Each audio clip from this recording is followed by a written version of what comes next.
Hey everyone, welcome back to Bros and Shows. I am your host, Josiah, aka Molly67, and with me, as always, I got my buddy, I got my pal, I got my brother Austin. Austin, how you doing today? I'm doing pretty good. How about you? I'm doing pretty good. We didn't do a show last week, because you were unfortunately sick. But, man, I binged the show to, do it all. I did it in like 3 days. Like I did it relatively quickly. Wow. I very much enjoyed it. Just like peeling that off real quick. Yeah, no, my week has been good. Like the last couple weeks, I've been very much enjoying myself. We started playing Vampire the Tabletop again. We finished our chapter, and so now we're going to take another 3 weeks hiatus, so the DM has time to prep everything and prepare it. That was great. We started LARP back up. I won't be able to do it at our normal time, so they let me do the game this weekend because we have our Christmas next week for our family, so we're not going to be able to do this next week, so everyone doesn't have to expect it. And then the week after, I have the hot sauce challenge with my friend Josh and Jay Quaza streams. That's going to be interesting. Last time we did it, he got a super hot sauce, and everyone he put it on everything, and I convinced everyone guys, let's put more of this the final dab kind of level things, let's do it. Everyone hated that decision in the end, but it was good. It was still good. We had fun. This one's coming up next weekend. He's excited for it. He normally streams this tonight, but I don't think he streamed tonight because he streamed earlier in the week. He's been doing golf with friends. And I'm going to try anytime he does golf with friends to let you know, Austin, because I know you're a big fan of that game, but I think he went to play it on Wednesday night or something like that, so I couldn't join him because I had pre-plans, and I didn't know if you were available or not, so I was like, sorry, mate. But it's fun. We got to do that. I've been playing a lot of Yakuza Like a Dragon. Finally got to chapter 5, which is apparently when the game starts opening up a lot. And now I can change my character's classes. And you got really like it when a game goes in on its stylization. And that game, when you have these real serious people dress up as break dancers and start break dancing everywhere, is very funny and very entertaining. So I've been very much enjoying that. Been enjoying my time just chilling, eating, relaxing, chewing some b-ball outside of school. Well, Austin, how have you been? So last week I was sick. I thought I was sick. Come to find out, it was an accidental taking of medicine that made me the way I was. You I was getting I didn't OD. It was more of I took the wrong medicine. That was not my meds. So my wife takes. What did anxiety. you take? So my wife takes meds for her ADHD. Okay. And anxiety. Well, she takes it for anxiety, and it looks exactly the same as mine. Okay, and we all use the same prescription bottle. She moved my metformin. Why do you guys all use the same prescription bottle? That seems like a bad situation. Well, it's the same. It looks the same. The bottle is from Amazon Pharmacy, so it looks the same. The pill looks the same too. So she moved my metformin, and I took her med, and it was at what was it, 2 o'clock? And at 5 o'clock, I was like, I don't feel so good. And then I started I couldn't keep my eyes open. I started falling asleep, and I was like, maybe I'm getting sick. So then that's when I texted you and said, hey man, I'm not feeling good. I'm not gonna be able to. I think I'm sick. And then it clicked. The next day when I went to go take my meds again, I went to go and I grabbed the bottle and I went to take it, and I was like, oh, that explains everything now. I took this last night. Yep. I was like, that's why I had that.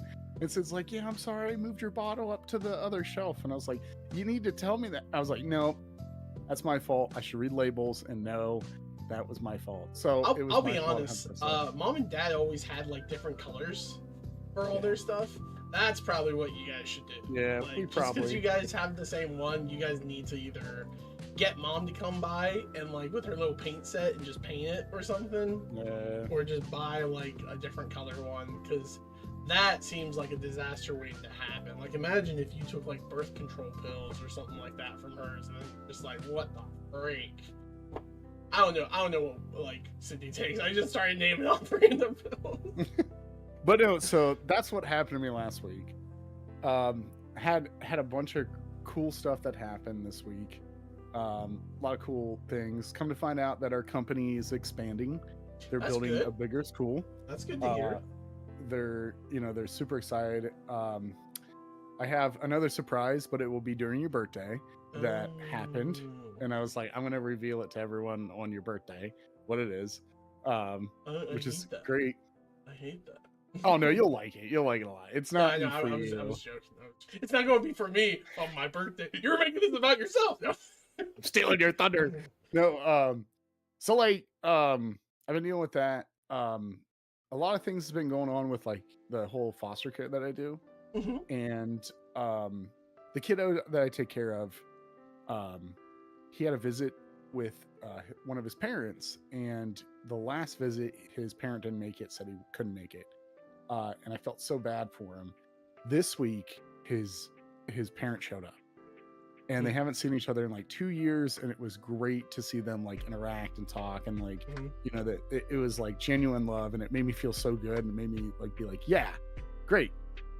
But if you know me, for the last 2 weeks before this, I was off for 2 weeks because of Christmas break, because of school. Yeah. I got stuck in a house with 3 people. So it was me, Sydney, and then our foster kid. And like, it was just cabin fever all over. And I was like, this is awful. I hate this. But my wife is in Orlando right now. So she's at Disney. But she does come home tonight, and she was supposed to be home at 11:19, and I was going to pick her up at 11:18 at the airport. She just called me like an hour ago and was like, they delayed the flight because of the cold air and the winds. And I was like, okay, what until what? She's like, 1:30. I was like, oh my gosh, I gotta go to work tomorrow. But I was like, it's not your fault, it's the weather's fault. And I was like, don't worry about that. Where are you picking her up at? Columbus. Like, it's an hour.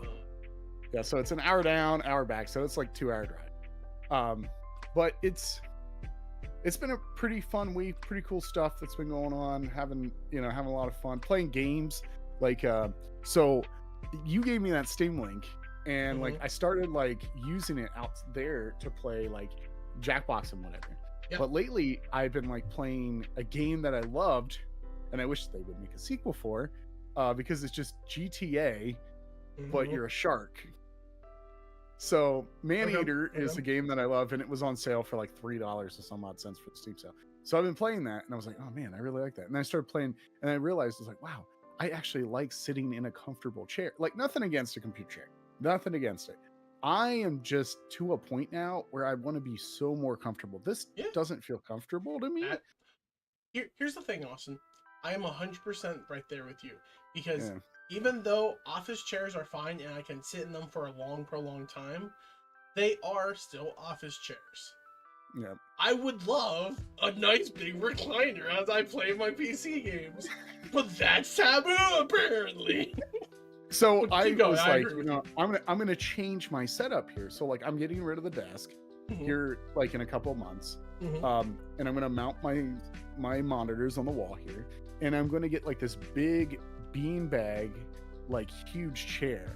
Like, I sat in it at someone's house, and I was like, dude, this is a gaming chair. Like, it's comfortable, it's like durable. And I looked up like all the reviews, and all these people are like, yeah, I played my Switch on it, stuff like that. And I'm like, great. So I'm gonna do like a little setup where like I just have this little small corner, and it's gonna be great. And then I have like a small desk that comes down that I can put my keyboard and my mouse on. And then I'm like, okay, that's what I'm gonna do. So I was like, I don't play anything really competitive anymore, so I'm not really like upset about like latency issues or whatever with that. So after that happened, I was like, dude, I should get a Steam Link for the bedroom, for the projector. So my buddy had this laying around, and it still had the original box, and he has all the connectors to it and everything. Nice. And he was like, $20, and I was like, deal. I bought mine for $1 when it got on sale on Steam, because they did like a special like, hey, we're no longer producing this stuff. People still like them. We're getting rid of inventory. It's $1, and I bought one. I was like, hey, this will be great. I love the thing. Like, I used it whenever my back was really bad in my room because I couldn't play on my PC. Yeah. So I Steam linked it to my my projector, and I laid down and I just sat there and just played games, and it was great. And so I'm glad you're getting use out of it. Yep. So I've been playing that Balatro. I've been playing Balatro, but now I'm playing. Someone recommended a roguelike card game, which is called like Slay the Spire. So Slay the Spire is great. I like it so far. So but it's been keeping me up because I'm just constantly playing it, and then watching a bunch of murder docs and stuff like that. So, and then I actually watched the It movies again, the brand new ones, just to like see what I missed before this series that we're watching, so I can kind of be like, oh, hey, did you know this? Because, I was like, I don't know if he watched the movies, probably didn't, so he just watched the show, so like I can tell him like things so I remember. But yeah. So yeah, that was pretty much my week. Oh, that's great. That's pretty cool. I think that makes me happy that you're getting used to how I almost said Steam Deck, that's all I'm thinking of. The Steam Link. Because it hasn't been used in my house since I got a Steam Deck. Because I'm able to hook the Steam Deck up to things and just project it off my Steam Deck, and I can run it very flawlessly. Like me and Terry, we've been playing Rabbit and Steel with the Steam Deck out on the couch so I can get the story. And that's been great, other than Molly loves chords, and she loves to attack the chords, and Terry and me get very distressed whenever she starts doing that. And then last time, Terry went to grab her, and she tried to run away, got caught in the cord, knocked over the Steam Deck, knocked over everything. And I just looked at him like, maybe chords weren't the best thing for us to get. I love chords, but dang. No, so that does make me really happy that you're getting used to that you're finding more things. And I agree with you. The older I get, the less I care about like having an official game or like computer setup, and I want to be real comfortable. And that, what I say is true. Like I like this chair. This chair works very well for me. It's very good because whenever I try a game, I want to be up straight and like focus. But then when I'm playing things like Yakuza Like a Dragon, I kind of wish I had like a big comfy chair in the background. I could just lay there and chill and relax. I only want to be up like this whenever I'm playing games that are like multiplayer or like super focus trained. I don't really play those games as much anymore because they're not the games I enjoy. So I'm like Marvel Rivals, I'm good. I don't want to play that. But that's good to hear, Austin. I'm very happy to hear all that stuff. Let's talk about another thing that people were very happy to hear about. This week we're talking about It Welcome Derry. Yes. Derry. I thought it was like Derry, but Austin. This show was something that I kept seeing people talk about. I know nothing of the It show, and whenever we like threw the idea of this, you initially were like, "Hey, you need to watch the It movies before we watch all that." I was like, "Okay, yeah, sure, yeah." I failed that on the front because I don't watch movies very much. Yeah. And then when I saw the TV show stuff, and I think I saw like a specific scene that I was like, okay, I'm interested to learn more about what happens here. And that's whenever I threw the idea, like, hey, let's watch this. And you were like, oh, but you've never seen this if. I'm like, exactly. I won't know jack. And this is a prequel anyway, so it works. Yeah, it worked. It worked out. It worked out great. So, Austin, I still haven't seen any of the It stuff. Let's talk about Enter the Derry. Yeah. So what did you think of this show? Because here's the thing. I want to know your perspective first. Usually, it's like, what do you think, Austin? But this is a show that you have no real context to except what you just watched. So I know a whole bunch of stuff. The whole time I was watching, there was three big things that was entering my head. And that was, I read I think it was a TikTok someone made where they said that there was a lot of references and connections to other the guy who makes the Stephen King stuff, and they're like, all these universes are connected. It's like they've always been connected. And so knowing that going in, I'm like, I only know of 2 movies of his, and both were referenced in this, and it made me really happy when I realized they were being referenced. And that was The Shining, which I watched only like 5 years ago, because I never watched it prior, and Shawshank Redemption. Yep. At first I didn't realize Shawshank was his movie. Yep. Because I didn't realize it until they were like, yeah, we're sending him to Shawshank, and I was like, oh, is that like a real place? Crazy. No, it's... But with that being said, the only other context I had of it before watching this was, one, he was a clown, or like he's not really a clown, he's like some like demon thingy, right? Or like eldritch horror is the best way I could probably describe it now. Yeah, kind of, yeah. But he was a clown, or he is a clown, and he feeds off of children's like fears, or something to that degree. Yeah. Well, apparently that's not true. After watching this, it's like, it's not really he feeds off of the fears. The one kid says like he's a predator, so he feeds off of the like excretions of adrenaline glands from people, and so he just keeps like making them go crazy and crazy, and it feeds their body, and then that makes them really desirable. Which I don't know how I feel about that, because I like the concept of him like as like an entity feeding off of their fears versus like, I need to like build your adrenaline and then I'll eat you. However, by making that a thing, when he kills other people, I'm like, it makes sense why he's killing them and eating them. Like at that point, it's not so much of a I only eat children, or I only feed off of the feed of it, because they actually are like, no, he eats everything, he just gets more from that, and so he wants that. But with all that being said, I really enjoyed this for 2 reasons, like 2 big reasons, and it's not like actors or anything like that. Even though like I think all the actors did a phenomenal job, like it was a great show. I think all the kids actors did amazing too. The thing I liked about this show was that it felt like it was definitely a period piece, like it was meant to be like 1950s. It very much felt like it. It wasn't like, I wasn't having situations where I'm watching it and just being like, was this supposed to take place? Like, I'm not really getting that. I'm not really getting that feel. You feel like certain tensions and atmospheres and everything. Makes you like the main characters more. It makes you hate like a lot of people from Derry a lot, because gosh, they suck. And then like the other thing that I very much really enjoyed about the movie is how like I told you last week I hated jump scares. And I don't like jump scares. And I like it better whenever a horror thing does without jump scare. Was there jump scares in this show? Yes, there was a lot more than I thought there would be, because you lied to me. You said there was like 1. There was multiple. But the show did a great job of starting you off with like jump scares in a manner that was like, it built up to that jump scare. And it was only more of like, it startled you a little bit, and then like the horror set in, instead of, oh, it was a jump scare, but it's okay, it's nothing there. Like, there's no horror to it. It's like, you get jump scared, it's a continued stress after that jump scare. I like that.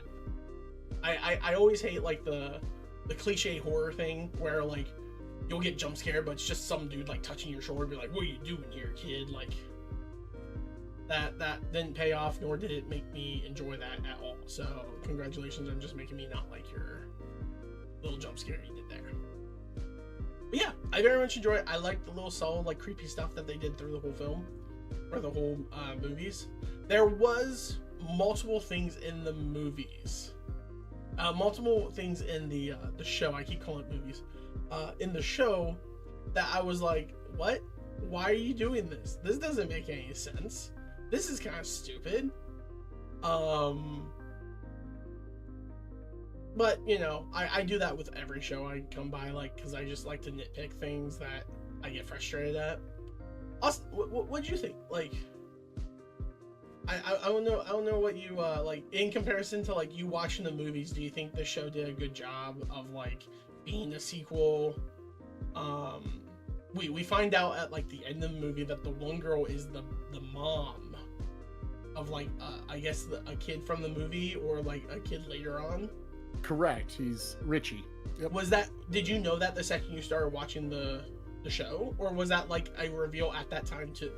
So I started putting that piece together actually when he saved her, when he was like on the freezer, because I was like, oh wait, his name's Rich.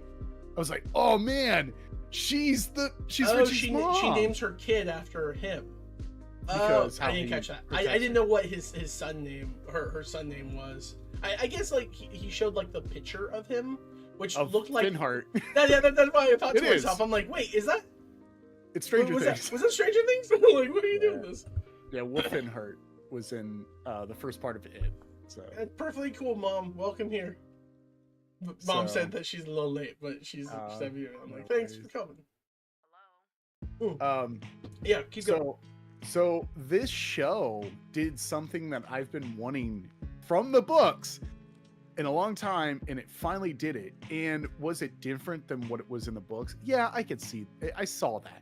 But like, I was really excited when that episode came up, because when that episode came up in the show and it like put it up the name of the episode, I was like, they're doing it. The thing that I've always wanted to see on the screen. And that is the episode called The Black Spot. The Black Spot. The bar scene, the bar episode. So the Black Spot, that made me mad. That is, yeah. So the Black Spot actually is like a big part of the book too, because the Black Spot is when there's like the first recorded counts of it. And people are like, wait, like they witnessed a clown. And I was like, okay, like, did anyone realize this? But this is the first time, like, when the kids look back in like the history, when they're trying to figure out who this clown is, this is the only reclamation that they have of the clown. Then they start realizing that there's more times in the past that he exists, which is 1908, 1935, and 50s. So quick question. Again, I haven't seen the films or anything like that. Is there like some type of like, are people just forgetting it or something like that? Or like, why does the mom not bring this up to the kid at that point? So the reason why is because it's kind of like Lock and Key in a way, where they grow out of it. They just forget it. It's part of like the it effect. They just forget because Derry has this power over them. So they just forget what happened. That was the concept. Like in the show, it talked about when you leave Derry, you forget, but then when you come back, you start remembering. Yes.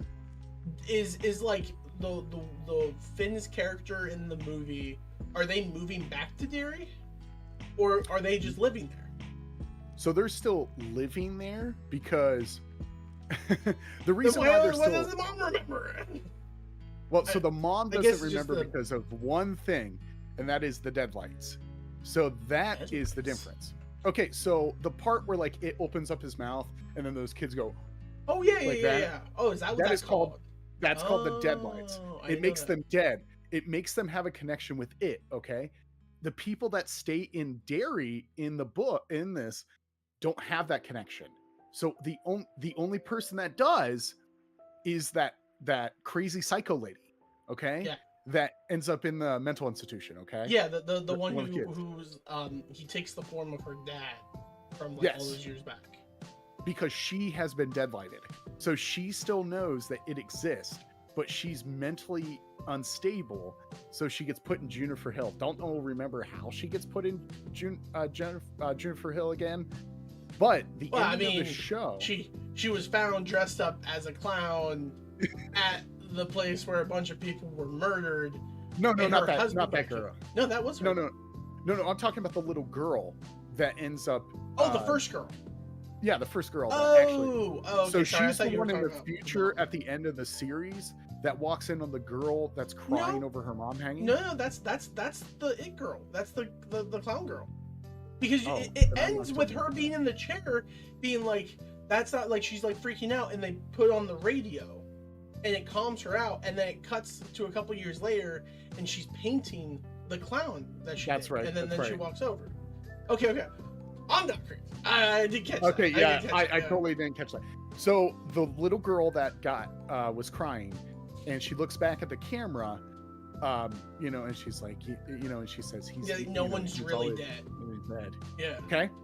That is Beverly from the first movie. Okay. Beverly is one of the loser club, which if you watch the movies, you'll know. She's one of the gang that defeats it. Oh, okay, so this is like the story that she talked about. This is like a great leading point once you finish Derry to be like, watch the movie. Yeah, it's perfect actually. It like lined up right exactly like you taking over and watching the movies. Okay. So actually you not watching the movies actually is pretty good. So it worked out. The other thing is, so that's why. Like if you don't have Deadlight, if you've never been Deadlighted by it, then you don't have a connection with it.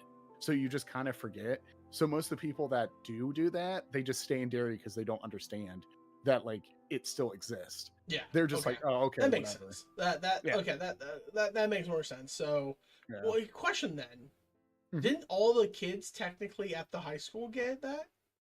So all the kids at the high school actually technically do, except for the only person that doesn't stay in Derry actually is the African American boy that gets deadlighted by it. Yeah, remember? But he leaves. So like he leaves, but you come to find out in the It movie that actually he left Derry, but he still lives close to Derry.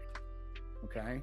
So like his grandson plays in the movie because he's one of the other people So here I think this is a question that I have that we'll probably get answers through the movie or whatever. You mentioned the different years that the clown is being made. Yeah. And the clown made it very much noted that like he's a perpetual entity, like he always exists. Yeah. And he says that her son kills him, right? But to him, death is just a reborn, blah blah. Like you kill him, he's just gonna come back or whatever, or it happens the same, effectively, whatever. Like, you know, like that whole like I'm a perpetual being. It's basically in my brain how I view it. It's just a writer's way of saying like, hey, just because this is a prequel, just because this is a sequel, just because this, it should have the same stakes because this is him in the moment acting. Things could change, type of thing. Like we don't know about how that stuff is. So you mentioned all these different dates. Are all the different It stuff just like, hey, generational? Because like if the It movie is like their kids taking on It, and then Welcome to Derry is their parents taking on It. If they make a season 2, is it going to be like the parents taking on It? So they have officially announced that there's going to be a season 2 and 3. So they showed us a time leap with 1935. Okay. That is the time period they're doing for the next one. Okay. And then the first period, which was 1908 or something like that. Yeah, because it's every like 27 years or something like that, they said. Yeah. So every 27 years, it's called the Atticus, which is, that's what the big massacre native lady said. Yeah. Well, no, it's called, the big massacre is called the Atticus. And then he hibernates for 27 years and then he comes back. So, which is crazy. Like, I whenever that was said, I'm just like, that's crazy. She's basically just saying, like, look, we just gotta kill off a bunch of people every 27 years, hopefully we all sacrifice them to the god, and then just be like, all right, cool, he's good. You know? It's like those worm people in Dandadan. yeah, effectively, yeah. So I was over here, like, whenever that was being said, I'm like, so because of how it shows the black spot happening, I'm like, so he doesn't even care how, like, I thought it was going to be like a build up, then it does this massive thing where he kills a bunch of people off, but it just needs to be a massive killing. I thought we were going to find out that the native people was like, hey, we literally plan a massacre every 27 years to appease him. Yeah. Because whenever that happened, I'm like, he doesn't care if he's the one doing it, just as long as he gets to go in the place and like eat and consume all these people. That's a crazy story. I'm like, I don't know if I like that telling. Like, I don't know what I feel about that. But that's what I thought when we were going to find out, that they're like, yeah, every 27 years, we force a massacre of some sort. Which again, timeline with the years they're picking, that's going to be crazy. That's going to be crazy. So they also so the thing is I think that we'll learn in 1935 and 1908 about the ritual of Chud, which is like the biggest thing of Stephen King during the It thing. So you don't know what the ritual of Chud is because you haven't watched the movies, but in the books. So what the ritual of Chud is it's where someone goes and fights it. So take for example the Shining reference that is happening in the show, which is the guy from the Outlook Hotel, is actually part of Derry. He actually does the ritual of Chud, but he doesn't do it the full extent, okay? And that is, he takes the drink, which is the magical native drink, and he's able to quiet the voices, and he's also able to enter, which is called, so there's a dark realm called, it's like some weird name. I think it's called like, here, I gotta look it up. It's called something. Oh, it's Todash. Todash is, that's what they call it. Man, so I got Todash is the macroverse. They describe anti-spray on that, but keep going. So Sorry. Todash darkness is something that Stephen King had put, but that's where all the dark entities are from. And then you have the macroverse, which is like the happy end, like the other stuff. And then in between is reality. So the ritual Chud is for you to hit a higher plane so that you can fight his real physical form instead of the stupid clown. So like he would use his mind powers to fight him. So the ritual of Chud is like you'll learn in the movies if you decide to do it, where you will have to at fight. This point, after watching the show, I'm like, that's a great method to get me to watch the movies. So I think that we're going to find out that the native people find out about the ritual of Chud through like their thing, but the ritual of Chud is you challenging it every 27 years to stop the feeding and like defeating him. But they're like, okay, so like this is kind of like the whole play where it's like the ritual Chud is just a band-aid on the situation, okay? So like you stop his feeding cycle, but he's gonna come back 27 years later, okay?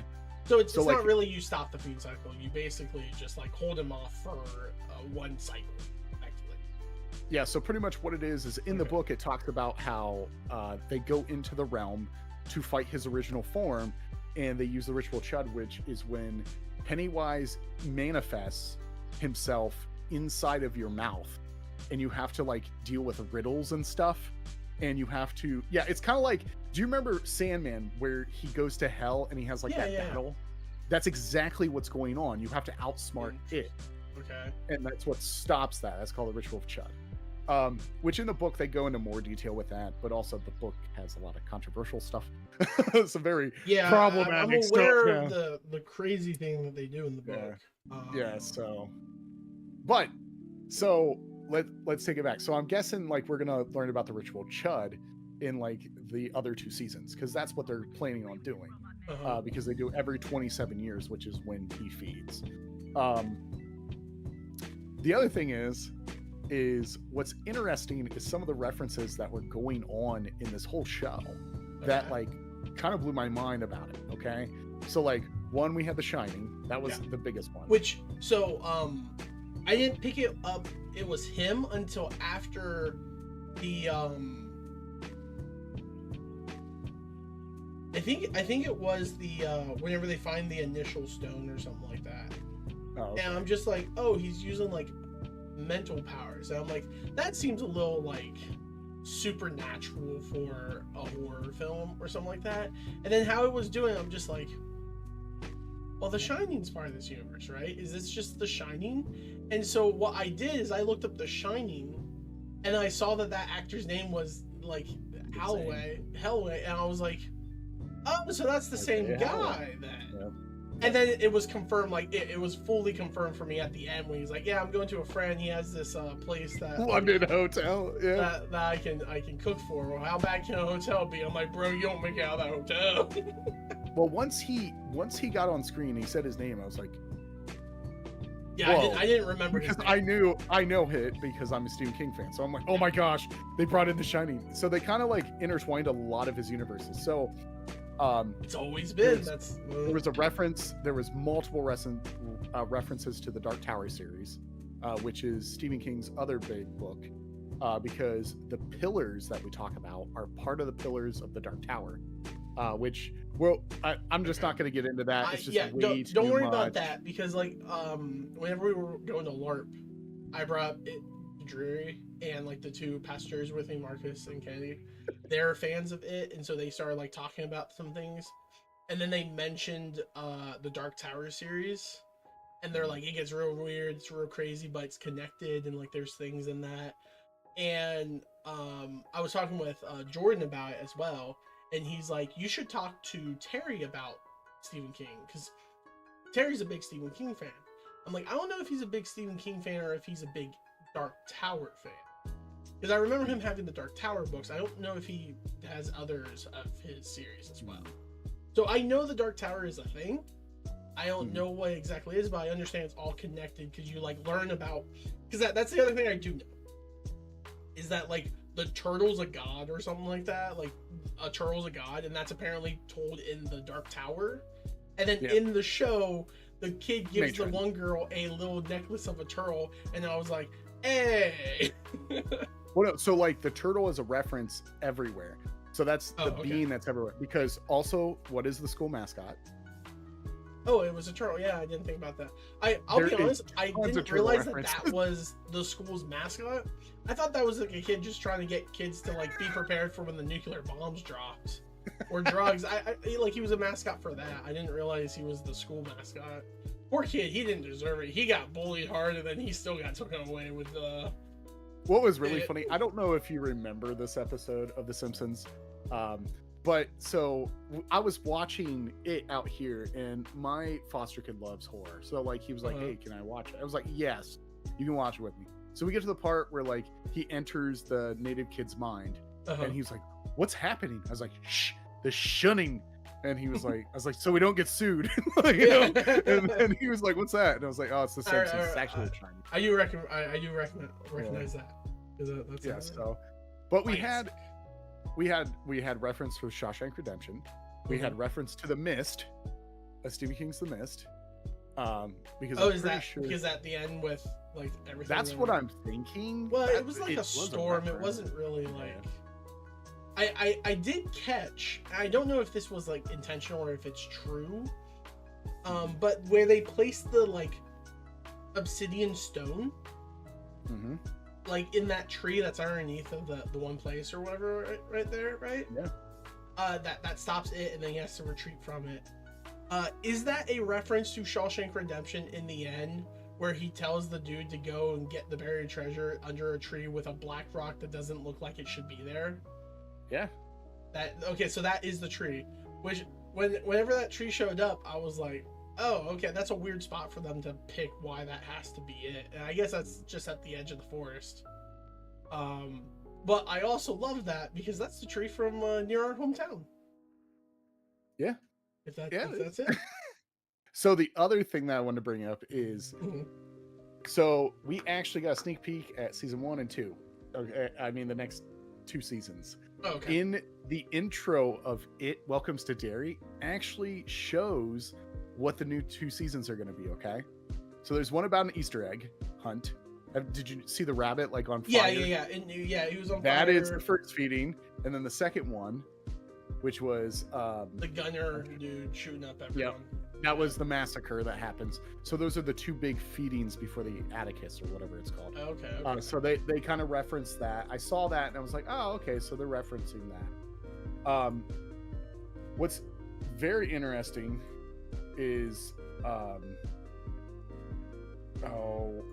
I'm pretty sure one of those kids might be linked to they might be a grandparent, or I think they're a grandparent to one of the kids from Dr. Sleep, which is another. It's like the I've seen Doctors. I've seen that. Yeah. So that has Ewan McGregor in it, and we watched it. And my friends who were big Stephen King fans, like, I don't know if they were disappointed or if it was different than they thought it was. It was way different than I thought it was going to be. I thought it was going to be a horror film, and it's like supernatural, like vampires eating people, and they want him because he's like has the shining I'm like, there's vampires in this universe too? What does Stephen King think of next? So actually, they did make a reference to the vampires. Oh, they referenced Stephen King's Salem's Lot, which is a vampire story that Stephen King did. Do you remember when the white supremacists go into the black spot? Yeah. The leader is actually wearing a vampire mask, which is also part of the lore of Salem's Lot, because someone does it in like the book, which is goofy. It's a goofy part of it. So I will say, just from my perspective, I was very upset with that like all the white supremacists did that and got away with it. Like there was no repercussion. I'm like, this sucks. I hate that so much. So they just killed all those people. The only thing that I was upset about that part was actually, so when you read the article of like someone that was one of the kids that actually wrote that article that they find out later, they talk about it actually transferring himself into a big ass bird and devouring those people. Like that was the whole thing. And I was like, oh dude, the big bird part. And then it just never came. And I was like, okay, whatever. But it didn't like really upset me, but I wanted the big bird just to see how ridiculous it was. Yeah.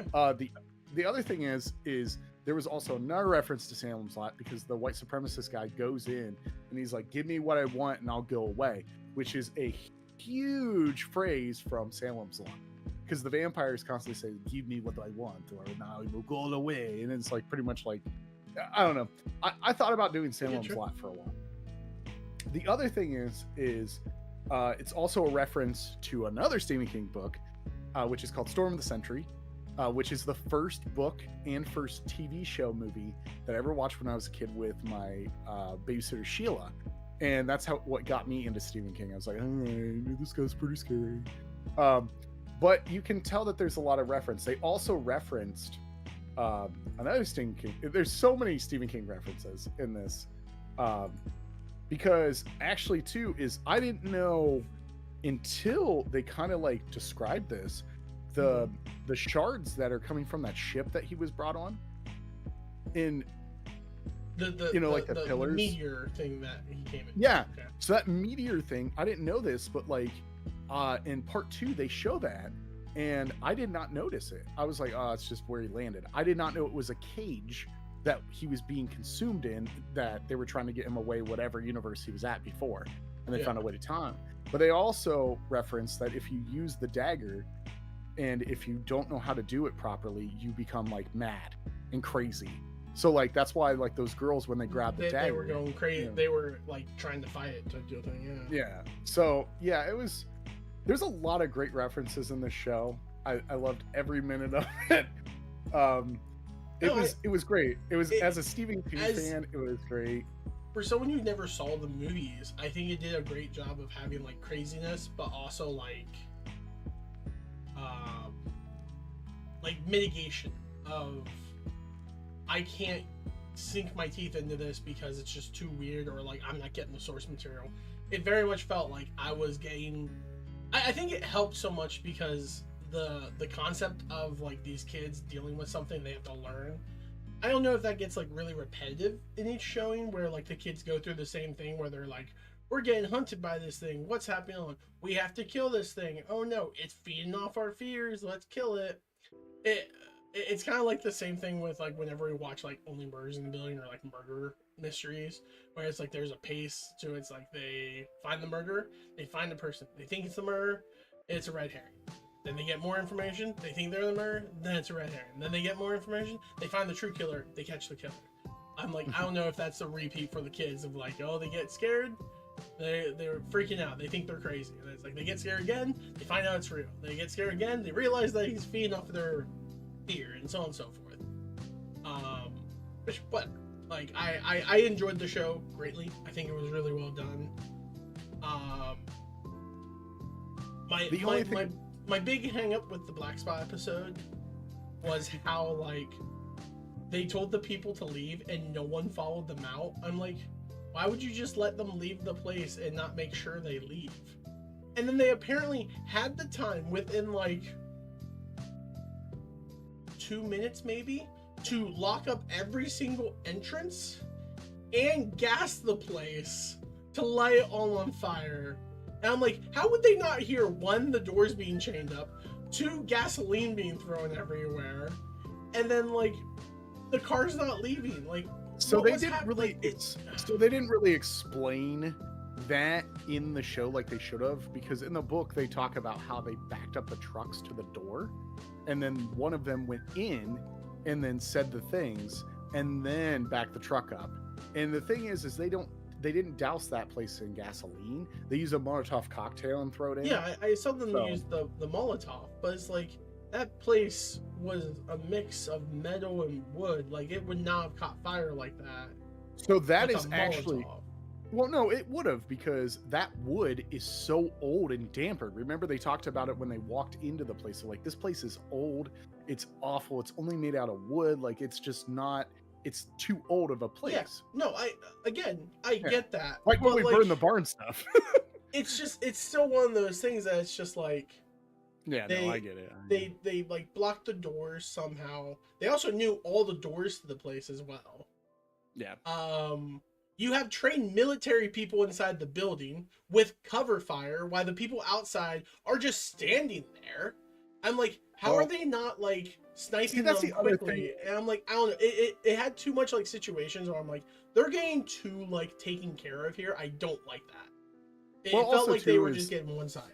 They did change the story in a way, because the thing was like, in the book it doesn't talk that they were like those people that were in there were military personnel. Mm-hmm. Like it never said that. It just said it was a juke joint. Like it was like Sinners pretty much, where it was like, it was just a speakeasy type deal. And when they did the military thing, I was like, oh, okay, I understand you're trying to like connect all this thing because you're trying to use it as this powerful weapon, whatever that is. But which that guy was freaking crazy. I did not. Whenever the other question started talking about that, I'm like, that makes sense. You're an idiot. The other question is like, there was something that was always a question in the Stephen King universe, was like, when it has his fill, his main focus is to sleep. Like, he is just done. He's like, I'm done eating, I'm going to sleep. But they're like, is there a way that you can make him like get out of that sleep? Like a lot of people said. So this brings up a good point, because they steal that pillar, and the pillar actually woke him up and was like, yeah, I'm pretty much free, so I'm gonna go just do all this stuff. So the only thing I did have a problem with was like, if it was free at that point, why didn't he leave just Derry? Because he knows that cage is there. So like, that's why I was like, I don't understand why that's like, why he didn't just leave if there was a hole in the cage. And just like, an animal's going to do that. They're going to like leave and go somewhere else. My only thought process, I think they might explain that. They might explain that in the next 2 seasons. I think my only thought process on it was the second that the cage was like broken effectively. My thought process is like, it's not so much that he has to sleep every like 27 years. I think it's more like the cage drains him so much that he only has enough to go feed for as much as he can, and then he has to go in hibernation just to deal with the cage's like blight. And the fact that the cage got broken, he's like, I no longer have to stop. Looks like death's back on the, like, looks like meat's on the table, boys. And then he goes, gets all those kids as a snack for the road, it seems. Literally to, like, drive them to the thing. It's just dumb to me that he was, like, still in the little cart thing and he's going, like, the speed of nothing. Like, bro, you've been in Derry long enough. Why don't you have a vehicle? Like, he should be going down in, like, a Humvee or something like that. He's just like, technology is great. Like, yeah. He's too obsessed with the clown motif, it seems. And it's like, bro, people don't like clowns no more. You gotta upgrade. Like, well, I think that's going to explain itself. I would love it if they do like it 2000, like they did with Dracula. And instead of like him taking the form of freaking it, he takes the form of like Mickey Mouse. Like something crazy like that, or and then we'll do like a It 2025, and he'll take the form of a PC, and then like get kids to come after him. They're like, oh my gosh, he has Fortnite, and they all get killed. Because I was gonna say the movie, I think it was 2015, part 2 was, or part 2 is because they're trying to make it that it lines up to when the movie got released, part 2. Because the first part of the first It movie is like them doing the ritual Chud, and then it's 27 years later. Yeah, after makes that sense. they come back to Derry. But the thing is I think they're going to explain why he's still a clown, because I kind of have a theory on that. Maybe, I don't know.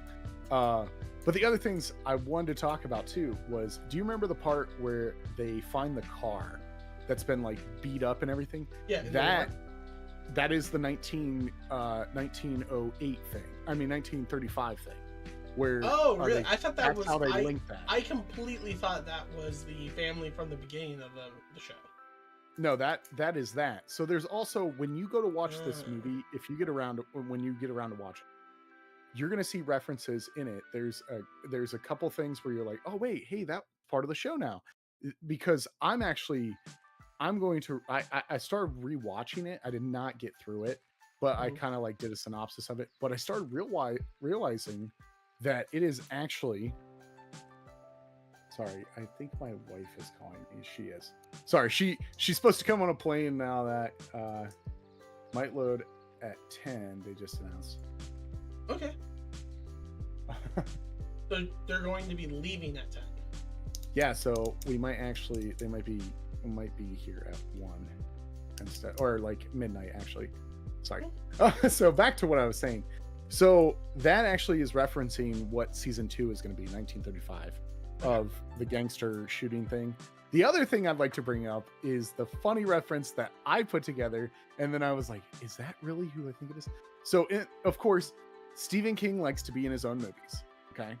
Stephen King had nothing to do with it. He gave the rights to someone that he really, he pretty much made them a ghostwriter. Where he's like, look, I'm done writing any of this, but I trust you because you're really good. You like this universe, and I think you're going to do well. Which they did. They did phenomenal with this. I like this. But there is a part where, so in the movies, Stephen King plays a part in the movie. He just plays a cameo character. But he's actually referenced as his cameo in this show. And it's the part where the Native American woman, she owns that pawn shop, okay? Or that antique shop. And there's that guy at the beginning that's got the glasses and stuff. Oh, yeah. He's like talking about baseball cards or something like that. He actually owns that antique store later on, and that's Stephen King. So it referenced to like where he bought it from, which is great. It was the funny thing, reference. Whenever that guy was on screen, I'm like, who's that actor? I know him. I know the actor. I couldn't figure out who the actor was, but it was legit. Like, I stopped to look into it, and I found out that he was referenced as like a character from like the show. Like, he's like, did you realize that this is the same person? And I'm like, I don't know who that is, but who's the original? Who's the actor? Like, that's all I wanted to know. And the other thing that I want you to pick up when you do watch this movies is there's a part where Beverly hears a kid in the drain. Okay. Mm-hmm. You should really remember what that kid says their name is, because it references it. Welcome to Derry, because it's one of the characters from the show. So I was like, okay, I put that together. I thought that was pretty interesting. Okay, but they also referenced the Tim Curry version. Because there is a scene where they're just like, oh yeah, I'm trying to think what it is. It was like, I forget what it was, because I pointed out and I was like, it's a Tim Curry reference. It was, it was the part where you learn about his like background, that like his daughter, the daughter of the guy that plays Pennywise. Yeah, the original guy. She's like, what do you think? Blah, blah, blah. And he was like, a lot of people don't like clowns anymore, kid. Like, it's something to move on to. Tim Curry says that in the movie when they're just like, we're not afraid of you, clown. He's like, well, they're just not afraid of clowns anymore. Time to move on. And then he transforms into this huge spider. So, like, wow. So I was like, hey, the reference.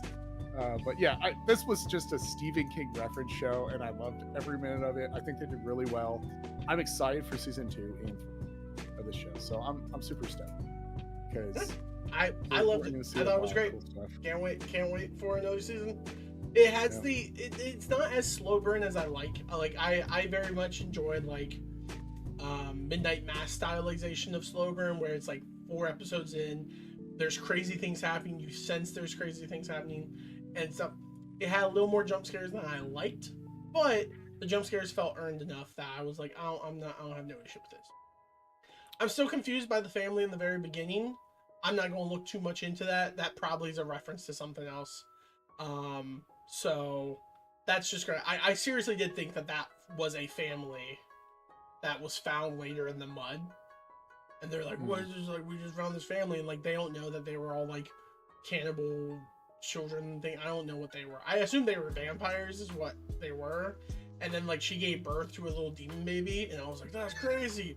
And then it doesn't make sense how like the kid got sent to Pennywise. So I'm like, was that just Pennywise? Was that whole family just Pennywise, or were they like worshippers of Pennywise? I don't know. I don't understand that family. I don't understand what they were. They were just there to kind of make you go like, what the heck? And that's crazy. And it's like, was that Pennywise? Was that not Pennywise?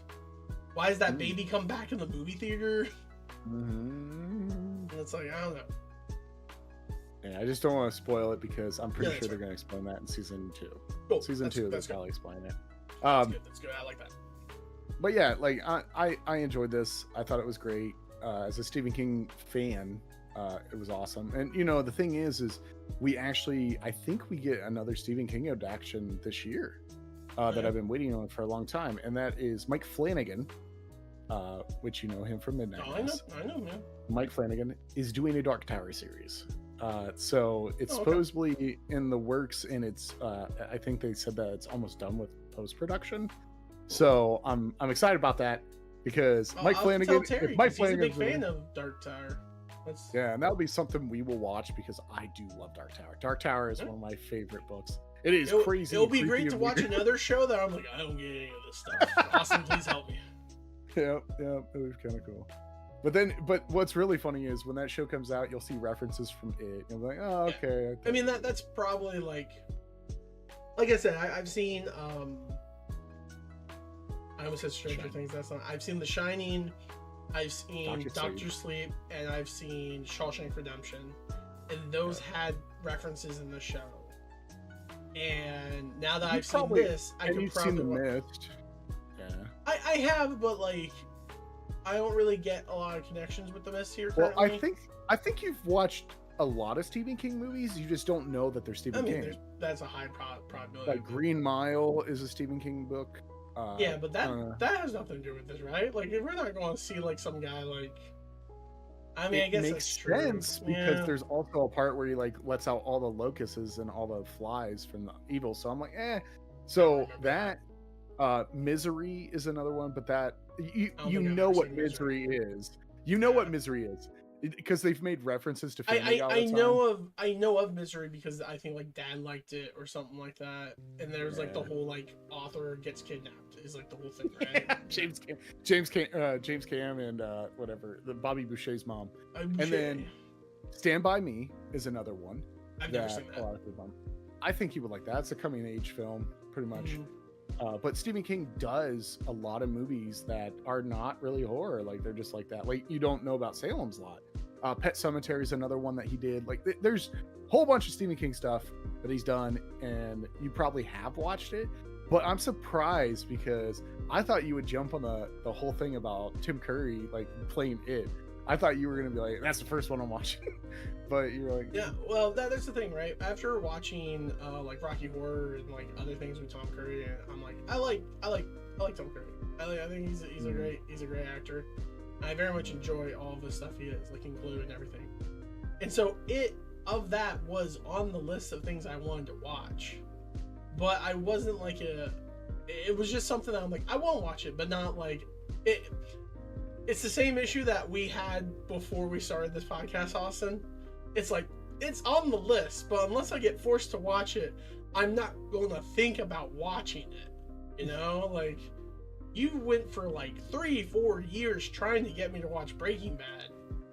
And I'm like, it's on the list, but I'm never thinking about watching it. You know what? You are coming home this weekend. We are gonna watch the It movies because I would love to do that. As long as we still can do the Lore Rain Equips pre-release. Oh yeah, that's right. Yeah. What time are they doing it there? Did you? I think it's 7 o'clock. 7 o'clock. Okay. So I'm going to. Do you want to play the pre-release, or do you just want to buy a pre-release kit? Because there's no. Oh, I mean, that's up to you, Austin. It's your time. It's your. I don't really like playing sealed. I just like buying a pre-release kit and then going home and being like, oh, this is what I have. Yeah, if they're cool with that, I'm okay with that. Yeah, I will say this, right? Because it's a local shop. If they're like, we have a bunch of people, then I'll be like, cool, we're just going to take ours and probably chill here and like open them and probably buy some stuff from the shop. But if they're like, we don't have a lot of people playing, then maybe I'll be like, awesome, we should just play. Like, well, I got us 2 slots and it's already sold out. So every pre-release that they've been doing has been sold out. Always, yeah, I mean that was the same thing at Mimics here. Like they get sold out very, very quickly. Yeah. And that's perfectly fine. I just, because they're a newer store getting opened up, I want to give them like money and everything for doing things because they're pretty chill and I like them. Even though I don't live anywhere near them. All right, awesome. Well, I think that will basically cover it for this week of Birds and Shows. Next week, you're making us watch Harley Quinn, which is a animated TV show on Amazon, right? Or is it HBO? HBO. HBO. Okay. Soon to be Netflix. Soon to be Netflix, or possibly. It depends on if the Paramount or whatever. Paramount does the what the freak do you call it? The corporate takeover of it. But we'll see. Anyways, Austin, thank you so much for joining me on this episode. It was a bloody good time. Yeah. Thank you so much for joining me. Thank you all so much for joining us, tuning in, and thank you all so much for being here. So you have a great weekend. Bye bye.